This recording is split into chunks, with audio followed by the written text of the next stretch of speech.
So yes, absolutely. AFRICOM is a con. It's a political ploy meant to distract the world from the fact that the United States, looking to protect itself as the singular dominant imperial force in the world, is using the pretense of a war on terror or competition with China to militarize the African continent, to protect the resources that come out of the continent. Again, not for African people and not for the benefit of the people of the continent itself, but for the benefit of the U.S., its corporate interests, its imperial interests, and the interests of its allies. So, again, while there's a claim that there's an increasing war on terror and that victories in Iraq and in Afghanistan against Al-Qaeda have led to a drawdown of troops in those regions, at least in Iraq is the claim. There's an increase of attention being paid to the continent of Africa because, as has always been the case, the continent is the largest resource of natural resources for all of the people of the world. And empire requires control over those resources. So the best way to do it, rather than, as they've said in their own materials, rather than risk another Black Hawk Down scenario where American troops are actually sent on the ground into African countries, the goal has been to use so-called advisors and military support and logistical support to, again, gain or wrest control over the military wing of African nations from those African nations and put them to the use of the U.S. almost exclusively. And Libya was not the first necessarily, the attack on Libya was the first official military act of AFRICOM, though they had been involved in a number of different ways in influencing African militaries throughout the continent preceding that.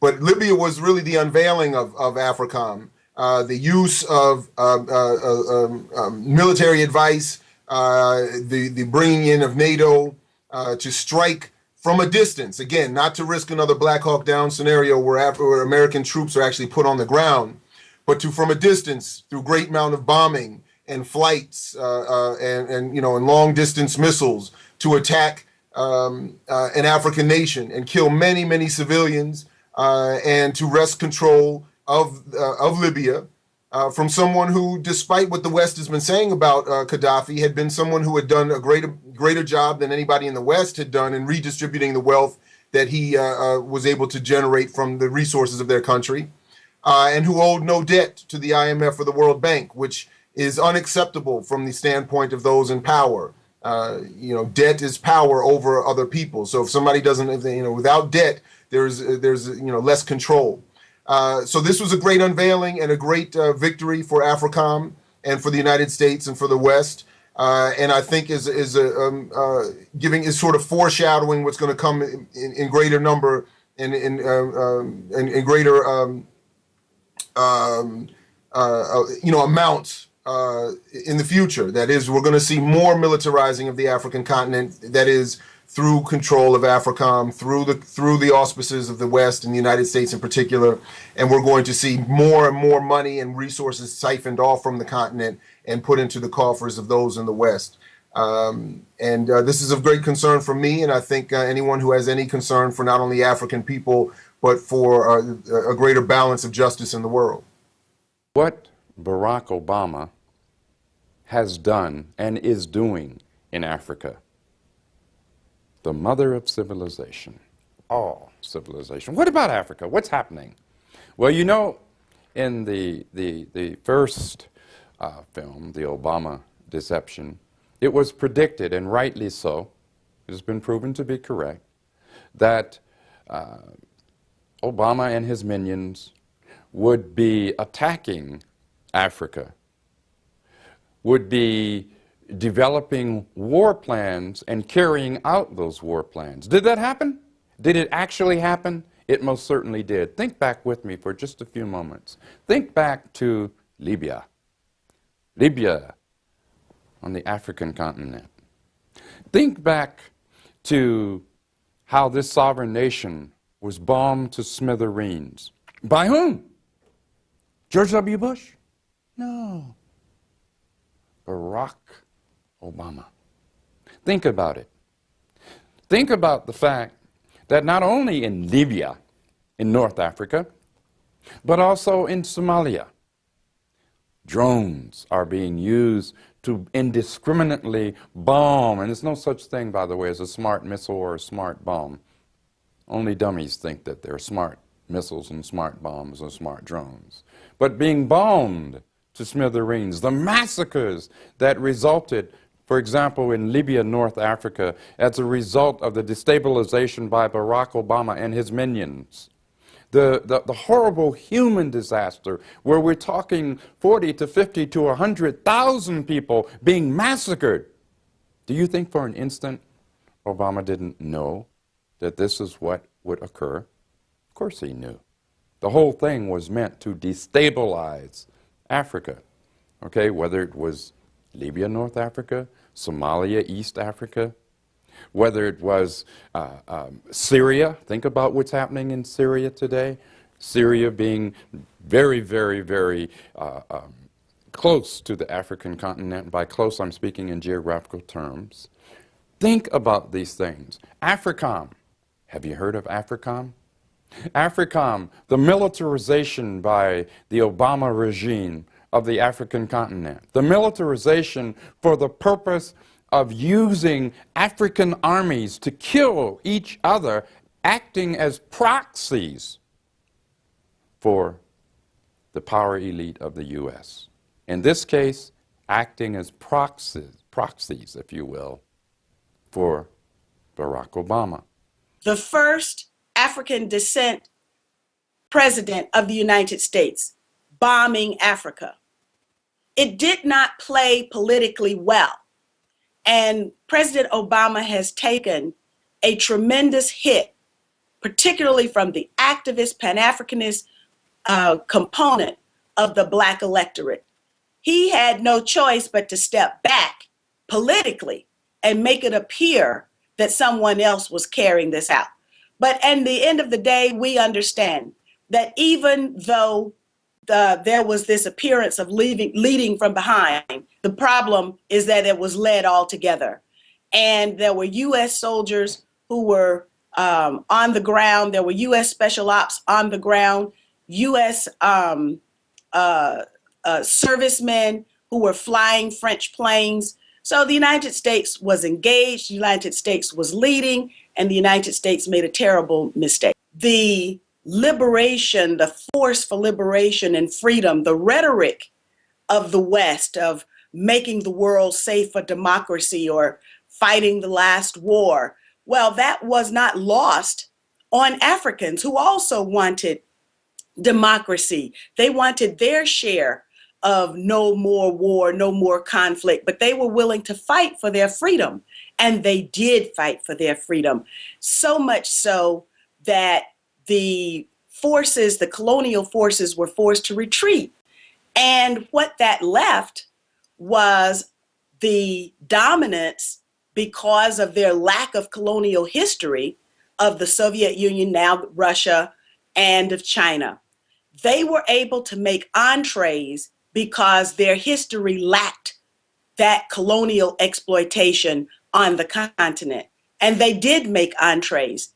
And now, of course, because we still have Cold Warriors dominating our foreign policy apparatus, like, for example, Zbigniew Brzezinski, the motive of U.S. policy must still be the Cold Warrior attitude of denial of access, denial of resources to the two big enemies of the United States. Now, I don't view them as enemies, but these Cold Warriors still view Russia and China as enemies, and they still view the world as a chessboard. And of course, if you can't place your player, your pawn, on the square of the chessboard, then you at least deny the other pawn, the other side's pawn, to that particular square. That is what we are seeing happening on the African continent. And unfortunately, as usual, the African people are suffering. So what can you tell us about Libya, its resources, and how it's been appropriated now by the NATO forces? Well, what we can say is what Mrs. Gaddafi has said. And I read an interview in which she said that had the Jamahiriya government said yes to an AFRICOM base in Libya, then none of this would have happened. Also, leadership from Muammar Gaddafi and the Jamahiriya government on the establishment of a 1 million-person army to thwart the efforts of AFRICOM and the West to penetrate the African countries with the stationing of troops, which is exactly like a return to colonial days. And now, documents have surfaced that reveal that the so-called Arab Spring didn't start in the Muslim world.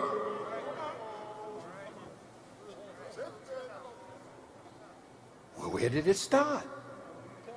It started from plans in the United States to take over the Middle East, its natural resources, for the Western world. But their Arab Spring is not going the way they originally intended, and it has now turned into a harsh Arab winter. A 4-star U.S. Army General Wesley Clark. Have you heard that name before? Well, let me tell you what he said. He said that 10 years before 9/11, Paul Wolfowitz, I want you to keep remembrance of these names because these are part of a shadow government.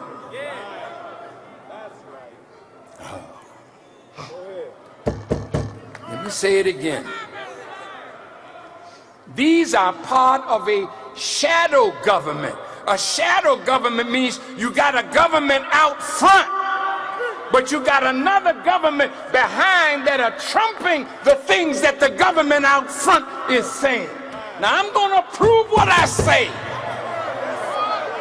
And you can take it or let it alone, but you'll never be able to say that Farrakhan knew the truth and was too cowardly to tell it, even at the cost of my own life.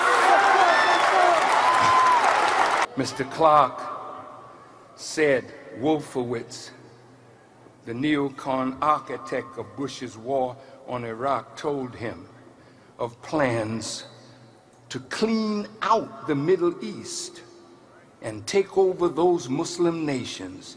Just 10 days after 9/11, Clark was shown a Pentagon memo that describes how they planned to take out 7 countries, Muslim countries, in 5 years, starting with Iraq, then Syria, Lebanon, Libya, Somalia, Sudan, and then Iran.